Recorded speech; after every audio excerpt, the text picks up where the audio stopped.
Hello বন্ধুরা, তোমরা সবাই কেমন আছো? আশা করি ভালো আছো। তো বন্ধুরা দেখো, আমরা সবাই বসে আছি হাওড়া স্টেশনে বৃন্দাবনে যাওয়ার উদ্দেশ্যে। তো সবাই মিলে একটু আড্ডা মারছি, আর এদিকে আমার ছেলে ঘুম পেয়েছে, যেহেতু অনেক রাত্রে উঠেছে তো ওর জন্য। তো দেখো, সবাই মিলে আমরা বসে আছি ট্রেনের অপেক্ষায়। ফাইনালি ট্রেনটা চলে এসছে, আমরা ট্রেনে উঠে পড়েছি। আমার দিদি তার নিজের স্থানে শুয়ে পড়েছে। আমার দিদি শুয়ে পড়েছে কারণ দিদির ওপর দিয়ে চাপটা বেশি গেছে, ও ভীষণ ক্লান্ত ছিল।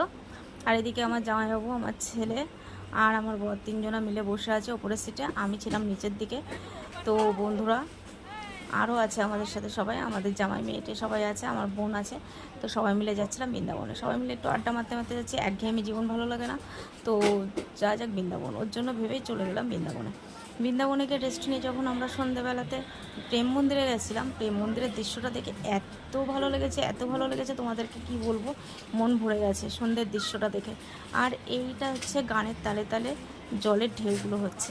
এদিকে দেখো প্রচুর পরিমাণে ভিড়, তোমাদেরকে ঘুরে আরও কিছু দেখাচ্ছি। দেখো সবাই এখানে দেখো প্রচুর পরিমাণে ছবি তুলছে, সবাই যে যার মতন আছে, তো ভীষণ ভালো লাগছে। আর সত্যিই সুন্দর জায়গা, সত্যিই সুন্দর জায়গা, কিছু বলার নেই। আর আরও কিছু দেখাচ্ছি দেখো তোমাদেরকে, খুব মনোরম দৃশ্য। আর প্রেম মন্দিরটা বিভিন্ন লাইটিংয়ে সেজে উঠছে বারবার, দেখতে ভীষণ ভালো লাগছে। তো আজকের ভিডিওটা এই পর্যন্ত বন্ধুরা, তোমরা সবাই ভালো থাকবে, টাটা।